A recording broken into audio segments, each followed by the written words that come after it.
Hello बच्चों, कैसे हो आप लोग। आई होप सब बढ़िया होंगे, शानदार होंगे, ठीक होंगे। बेटा आज अपन डायरेक्ट क्लास में हूँ मैं और क्लास से ही चीज़ों को रिकॉर्डिंग कर रहे हैं। आज बिल्कुल बेसिक और सबसे पहला लेक्चर है हमारी केमिस्ट्री का। ठीक, ये जेई मेंस, नीट या चाहे आप बात करो 12th बोर्ड, सबके लिए एक अच्छा वीडियो होने वाला है। ठीक है बेटा, आओ समझते हैं। बेटा सब इधर देखिए, सब इधर देखिए। अगर मैं बात करूं तो केमिस्ट्री की बात करते हैं अपन। ठीक है मेरे बच्चों, अगर मैं केमिस्ट्री की बात करता हूं तो आप सबको पता है कि केमिस्ट्री जो होती है वो, बोलो बेटा, कितने भागों में डिवाइड होती है? 3 भागों में डिवाइड होती है। कौन कौन सी होती है? इनऑर्गेनिक, ऑर्गेनिक और फिजिकल केमिस्ट्री। ठीक बेटा, इनऑर्गेनिक केमिस्ट्री बच्चों को बहुत ज्यादा टफ लगती है। उसका सबसे बड़ा रीजन क्या है टफ लगने का? क्योंकि बच्चे चीजों को समझने की जगह रटने की कोशिश करते हैं, लेकिन एक्चुअल में इनऑर्गेनिक केमिस्ट्री पूरी समझने की है बेटा, रटने की नहीं है। तो अपन चीजों को समझते हुए चलेंगे। अगर मैं बात करूं इनऑर्गेनिक केमिस्ट्री में, तो इनऑर्गेनिक केमिस्ट्री में सबसे इंपॉर्टेंट जो टॉपिक है वो कौन सा है? सबसे इंपॉर्टेंट टॉपिक पीरियोडिक टेबल। अगर मैं पीरियोडिक टेबल की बात करूं तो पीरियोडिक टेबल पूरी इनऑर्गेनिक केमिस्ट्री से रिलेटेड है। अगर इनऑर्गेनिक केमिस्ट्री की शुरुआत करनी है मेरे को तो पीरियोडिक टेबल पढ़नी पड़ेगी, और आपके लिए बहुत जल्दी पीरियोडिक टेबल में यूट्यूब पे लेके आऊंगा। टाइम लगेगा थोड़ा सा, लेकिन जरूर लेके आएंगे। उसके बाद इनऑर्गेनिक केमिस्ट्री का जो मैं बोल सकता हूं बादशाह, इनऑर्गेनिक केमिस्ट्री का बादशाह कौन है? Chemical bonding.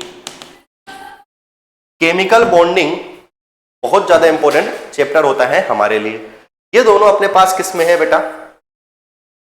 11th क्लास में।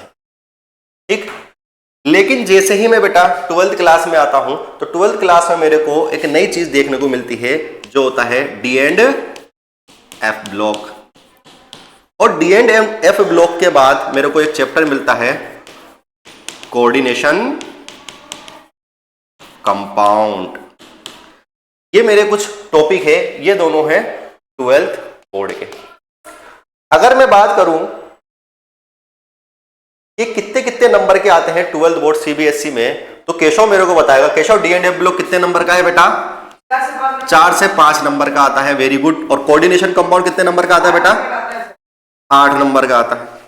और ये चैप्टर जब मैं आपको पीरियोडिक टेबल पढ़ाऊंगा ना, तो डी एंड एफ ब्लॉक 90% में यही खत्म करवा दूंगा। 10 से 15% जो टॉपिक बचेगा डी एंड एफ ब्लॉक का, वो अपन यहां पर कवर करेंगे। KMnO4, K2CR2O7, बाकी ऑलमोस्ट सारा पीरियोडिक टेबल में पढ़ा देता हूं बच्चों। मेरे से पढ़े हुए 11 के जो बच्चे हैं वो इसको बहुत अच्छी तरीके से कर पाएंगे। कोऑर्डिनेशन कंपाउंड एक नई केमिस्ट्री है बेटा। नई केमिस्ट्री का मतलब ये नहीं है अभी परसों पिल्ले रोज खोजी गई है, ये भी 100-200 साल पहले इसको डिस्कवर किया गया है। लेकिन ये क्या है बेटा? एक सेकंड रुकना।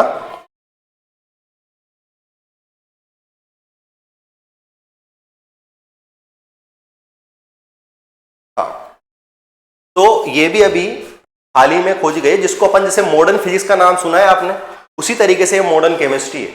ये मॉडर्न फिजिक्स की तरह ये मॉडर्न केमिस्ट्री है। अब कोऑर्डिनेशन कंपाउंड में अपन थोड़ा सा सॉल्ट एनालिसिस के बारे में भी पढ़ते हैं और थोड़ा सा आईयूपीएसी के बारे में पढ़ते हैं। आईयूपीएसी ये ऑर्गेनिक वाली आईयूपीएसी नहीं है, ये इनऑर्गेनिक वाली आईयूपीएसी, अपन उसके बारे में भी पढ़ेंगे। उसके बाद जो अपने 12th बोर्ड में नहीं है, 12th बोर्ड में मैं फिर बोल रहा हूं नहीं है, लेकिन नीट और जेई के लिए बहुत ज्यादा इंपॉर्टेंट है और 110% यहां से क्वेश्चन आएगा। वो कौन सा चैप्टर है बेटा? Salt analysis. सॉल्ट एनालिसिस से 100% अपना क्या आता है बेटा? हमेशा एक क्वेश्चन आता है। और नीट वालों को तो जब से नीट के सिलेबस में ऐड हुआ है, नीट वालों को तो बहुत पसंद आने लग गया है ये। ठीक, चलो बेटा अब अपन चलते हैं ऑर्गेनिक की बात करते हैं। ऑर्गेनिक में मैं रिएक्शन मैकेनिज्म नहीं पढ़ाता हूं बेटा। और टीचर रिएक्शन मैकेनिज्म पढ़ाते हैं, मैं रिएक्शन मैकेनिज्म नहीं पढ़ाता हूं। जहां जहां जो रिएक्शंस अपने काम में आती है अपन वहीं वहीं उसकी चैप्टर के साथ रिएक्शन मैकेनिज्म पढ़ते जाते हैं। तो अगर मैं ऑर्गेनिक की बात करूं तो ऑर्गेनिक में सबसे पहले अपन पढ़ेंगे जीओसी। जीओसी क्या होती है? Journal organic chemistry. उसके बाद अगर अपन में देखूं तो कौन सा चैप्टर पढ़ेंगे बेटा केशव? हाइड्रोकार्बन। हाइड्रोकार्बन। और ये दोनों चैप्टर मेरे पास किस में है? 11th में है। अब चलो 12th बोर्ड के लिए थोड़ी सी आते हैं। 12th बोर्ड में जैसे ही आएंगे सबसे पहले मेरे को मिलेगा halo alkane and hello arene. बेटा बहुत आसान चैप्टर है और केशव बताएगा बेटा कितने नंबर का है ये चैप्टर बोर्ड में? 6 से या 7 नंबर का मेरा ये चैप्टर आता है बोर्ड में ना। 70 नंबर का पेपर होता है आपका बेटा सीबीएसई बोर्ड का, उसी के बारे में मैं बात कर रहा हूं। आप कोई से भी बोर्ड से हो, आप मेरे लेक्चर्स देख सकते हो और वो आपका हर टॉपिक कवर हो जाएगा। अपन जेईई मेंस के क्वेश्चन, नीट के क्वेश्चन और उसके अलावा कोई से भी बोर्ड के थ्योरेटिकल क्वेश्चन हो या कोई से भी बोर्ड के न्यूमेरिकल क्वेश्चन हो, अपन हर चीज कवर करेंगे। उसके बाद 4th नंबर पे अपने पास कौन सा है केशव? एल्कोहल या एल्डिहाइड को भी ले लेंगे। Aldehyde, ketone and carboxylic acid. ये कितने नंबर का है बेटा? 8 नंबर का है। बहुत बढ़िया। अगला टॉपिक है मेरे पास कौन सा? अल्कोहल, फिनॉल और अल्कोहल और फिनॉल और ईथर की बात करूं तो ये कितने नंबर का है? 6 से 7 नंबर का।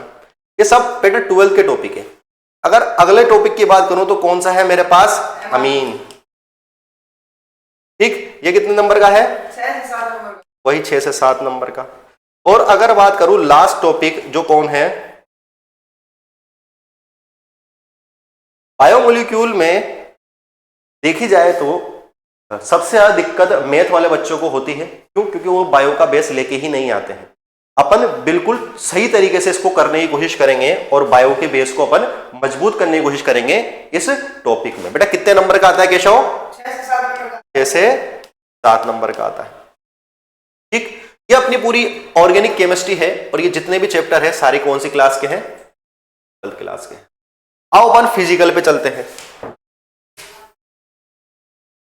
अगर मैं फिजिकल की बात करूं, दूसरे पेन से लिखते हैं इसको। अगर मैं फिजिकल की बात करूं तो फिजिकल में सबसे पहला जो सबसे इंपॉर्टेंट टॉपिक होता है वो कौन सा होता है बेटा? तो चेंज कर, मोल कॉन्सेप्ट। अगर बेटा मोल कॉन्सेप्ट नहीं पढ़ा, मोल कॉन्सेप्ट आपने नहीं पढ़ा तो आपने पूरी फिजिकल केमिस्ट्री को खत्म कर दिया। जिस तरीके से यहां पर पीरियोडिक टेबल नहीं पढ़ा, देखो पीरियोडिक टेबल कहने के लिए पीरियोडिक टेबल है, लेकिन इस पीरियोडिक टेबल को शुरू करने से मैं पहले आईओसी पढ़ाता हूं, जर्नल आईओसी पढ़ाता हूं। जर्नल आईओसी मतलब जर्नल इनऑर्गेनिक केमिस्ट्री पढ़ाता हूं। N+L रूल है ना, इलेक्ट्रॉन कैसे बढ़ते हैं, ये सब चीजें अपन पढ़ते हैं, वो आगे देखेंगे अपन जब पढ़ेंगे। इधर देखो अगला टॉपिक है मेरा mole concept. Mole concept physical का क्या है बेटा? नींव है। जिस तरीके से अपन मकान बनाते हैं तो मकान के लिए नींव बहुत इंपॉर्टेंट होती है, उसी तरीके से फिजिकल केमिस्ट्री को पढ़ने के लिए मेरे को मोल कॉन्सेप्ट पढ़ना बहुत जरूरी। मोल कॉन्सेप्ट के साथ ही मैं एक चैप्टर पढ़ा देता हूं यहां पर, वो कौन सा होता है? Redox reaction. ये सब 11th के रेडॉक्स रिएक्शन मोल कॉन्सेप्ट के साथ ही पढ़ाएंगे। और उसके बाद अपन एंट्री लेते हैं कौन से चैप्टर में? Thermodynamics.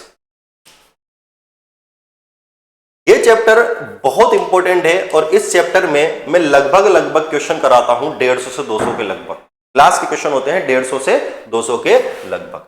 Thermodynamics plus thermo chemistry, ये 2 चैप्टर इसमें इंक्लूड होते हैं। अगली बात करूं तो मेरे पास आता है कौन सा बेटा? इक्विलिब्रियम।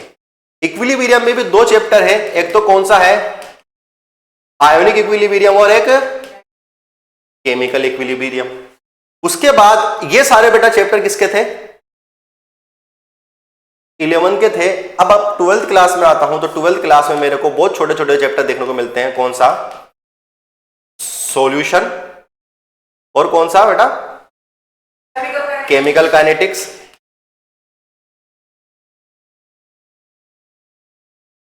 और कौन सा बेटा? Electro chemistry. अगर मैं मैं बात करूं सॉल्यूशन की, तो सॉल्यूशन कितने नंबर का है? 7 नंबर का। केमिकल काइनेटिक्स और इलेक्ट्रोकेमिस्ट्री 8 नंबर का। 8 या 9 नंबर का। ठीक, तो ये कुछ हमारी पूरी केमिस्ट्री होती है, और इस केमिस्ट्री में एक चीज छूटी हुई है जिसको अपन बोलते हैं बेटा पी ब्लॉक। कौन सा छूटा हुआ है? P block. ये मेरी नीट और जेई मेंस की केमिस्ट्री है। NEET and JEE main. बेटा जेई एडवांस में थोड़े से और टॉपिक ऐड हैं जो अपने पहले पुरानी एनसीईआरटी में थे, वो जेई एडवांस में अभी भी है, लेकिन जेई मेंस और नीट में से उनको रिमूव कर दिया गया है। अब एक टॉपिक है मेरे पास पी ब्लॉक।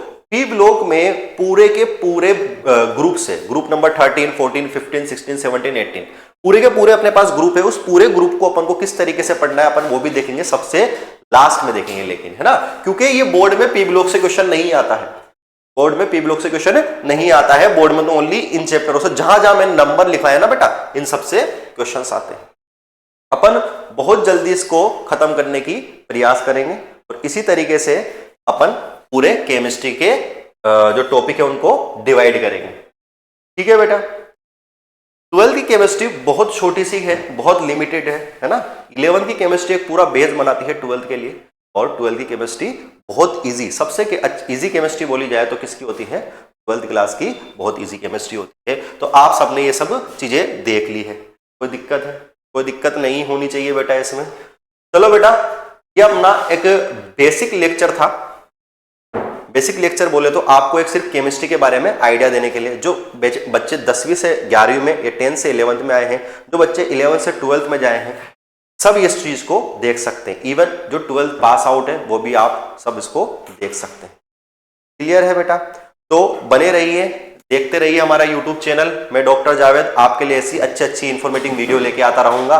मिलते हैं बेटा अगले वीडियो में, जब तक के लिए टाटा, गुड बाय।